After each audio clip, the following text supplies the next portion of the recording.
बॉलीवुड ने एक वो दौर भी देखा है जब फिल्मों में नायक से कहीं ज्यादा खलनायक लोकप्रिय हुआ करते थे और उनकी अदायगी का लोहा माना जाता था।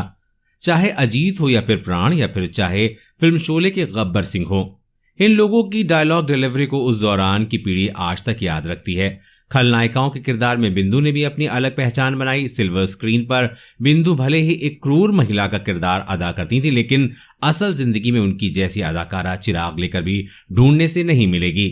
बिंदु ने संघर्ष का जो लंबा सफर तय किया, उसकी एक वानगी देशवासियों ने कम ही सुनी होगी, लेकिन जिसने भी सुनी वो उन्हें सलाम किए बगैर नहीं रहा। विविध भारती के कार्यक्रम उजाले उनकी यादों के तहत यूनुस खान से बिंदु की बातचीत का पहला भाग दिल को छू गया। इसमें पर्दे पर 160 फिल्मों में नेगेटिव रोल करके दर्शकों की जली कटी सुनने वाली 76 वर्षीय बिंदु ने अपनी जिंदगी में क्या कुछ नहीं देखा जिससे रूबरू होने का मौका मिला। कांटों से भरी उनकी जिंदगी कैसे गुजार हुई, ये बातें खुद बिंदु की जुबानी। 17 अप्रैल 1941 को मेरा जन्म एक गुजराती परिवार में हुआ। पिता नानक भाई देसाई अपने भाइयों के साथ मिलकर फिल्में बनाते थे। तब फिल्म बनाने के लिए लाइसेंस लेना होता था और हमारे परिवार के पास 2 लाइसेंस थे। मेरी माँ ज्योत्सना स्टेज आर्टिस्ट थीं। घर में फिल्मी माहौल होने के बाद भी मुझे हमेशा इस लाइन से दूर रखा गया। यहां तक कि बचपन में हमें फिल्म देखने की इजाजत भी नहीं थी। मैं घर में रेडियो पर फिल्मी गीत सुनती थी और उस पर डांस करती थी। तब हमारा परिवार गुजरात के वलसाड़ जिले के हनुमान भांगड़ा गांव में रहता था। बाद में हम लोग मुंबई शिफ्ट हो गए। यहीं पर मैंने पहले दुख भरी जिंदगी देखी और फिर अपनी मेहनत और कभी हार न मानने की जिद की बदौलत एक मुकाम हासिल किया। छुटपन में ही मैंने भरतनाट्यम और कथक सीखा। डांस का शौक इस कदर दिमाग पे चढ़ा था कि एक कमरे में दूसरे कमरे तक में डांस करते जाया करती थी। मैं छोटी थी और एक बार अपनी माँ को स्टेज शो देखने के लिए चली गई। नाटक में माँ ने क्या डायलॉग बोला वो तो समझ में नहीं आया, लेकिन मैंने देखा कि पूरा हॉल रो रहा था। दूसरे लोगों को देखकर मेरी भी रुलाई फूट गई। बाद में रोते हुए माँ के पास गई तो बोली, रो क्यों रही है? मैंने भोलेपन से कहा कि सबको रोता देख मैं भी रो पड़ी हूँ। मैं घर में भाई बहनों में सबसे बड़ी थी और मेरी 6 बहनें और 1 भाई था। अचानक मेरे पिता का देहांत हो गया। तब मेरी उम्र केवल 13 बरस की थी। जब पिताजी अस्पताल के बिस्तर पर मौत से जूझ रहे थे तब उन्होंने अपने पास बुलाया और कहा, एक वादा कर कि मेरे जाने के बाद तू अपने छोटे भाई बहनों को पूरी ध्यान रखेगी। फिर वो बोले, जब मैं इस दुनिया में नहीं रहूंगा तब ये बुढ़ा तेरा ख्याल रखेगा। असल में वो शिरडी के साईं बाबा को बुढ़ा कहते थे। आप अंदाजा लगा सकते हैं कि 13 साल की उम्र में मेरे सिर से पिता का साया उठ चुका था। तब मेरी स्थिति कैसी होगी, वो भी तब जब मेरे ऊपर 6 बहनों और एक छोटे भाई की जिम्मेदारी आ गई थी। मैंने पैसा कमाने के लिए मॉडलिंग की। फिर 1962 में मुझे डायरेक्टर मोहन कुमार की सुपरहिट फिल्म अनपढ़ में काम करने का मौका मिला। मेरी मातृभाषा गुजराती थी, लेकिन इसके बाद भी मैंने मेहनत की और शुद्ध हिंदी सीखी। इसके बाद मुझे कहीं काम नहीं मिला। इस बीच मेरी मुलाकात चंपक लाग झावेरी से हुई। चंपक मेरी बिल्डिंग के पीछे ही रहते थे और उनकी बहन मेरी खास दोस्त थी, इसलिए घर आना जाना था। जब उनके घर वालों को पता चला कि बेटा बिंदु से इश्क की पेंगे बढ़ा रहा है तो कई तरह की पाबंदियां लगा दी गईं। पाबंदियों के बाद भी हमारा प्रेम परवान चढ़ता चला गया और आखिरकार 1964 में मेरी शादी चंपक लाग झावेरी से हो गई।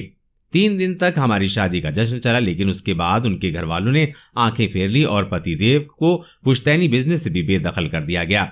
यूं तो शादी के बाद मुझे अपने ससुराल जाना था, लेकिन मैं गई नहीं क्योंकि शादी इसी शर्त पे की गई थी कि मुझे अपने छोटे भाई और 6 बहनों की परवरिश करनी है। चंपक बहुत समझदार थे और वो अपना घर छोड़कर मेरे साथ रहने लगे। हमेशा मुझे हौसला देते थे कि हम दोनों मिलकर न केवल घर चला लेंगे बल्कि बच्चों की परवरिश भी करेंगे। सच पूछा जाए तो मेरा ससुराल से पूरी तरह से नाता टूट चुका था। एक बार हम अपने पारिवारिक मित्र चंद्रशेखर की पार्टी में गए। तब साथ में मेरी सबसे छोटी बहन भी थी। वहां पर ख्यात संगीतकार लक्ष्मीकांत प्यारेलाल भी आए हुए थे। मुझे नहीं मालूम कि लक्ष्मी जी से मेरी बहन की कब आंखें चार हो गईं। लक्ष्मी जी घर आने लगे और मेरी छोटी बहन को उनसे विवाह हो गया। हमारे घर के पास ही लक्ष्मीकांत प्यारेलाल का स्टूडियो हुआ करता था।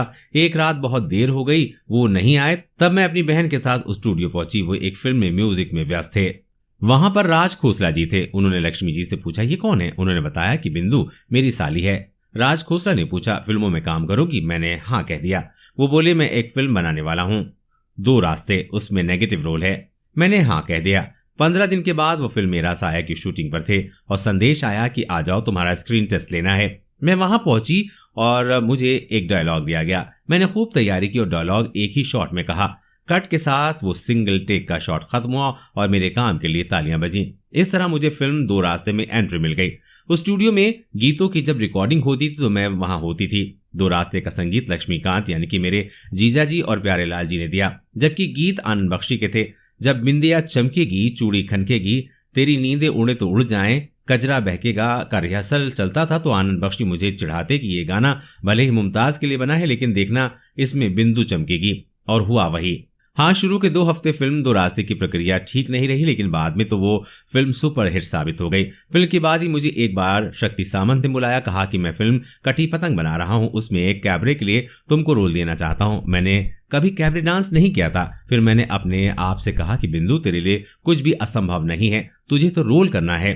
मेरा ये कैबरे भी सुपरहिट हुआ। इसके बाद मैं कामयाब होती गई और मैंने कभी पीछे मुड़कर नहीं देखा। मैंने बताया ना कि मुझे शिरडी वाले साईं बाबा पर काफी श्रद्धा रही है। घर में उनकी बड़ी सी मूर्ति स्थापित की गई है।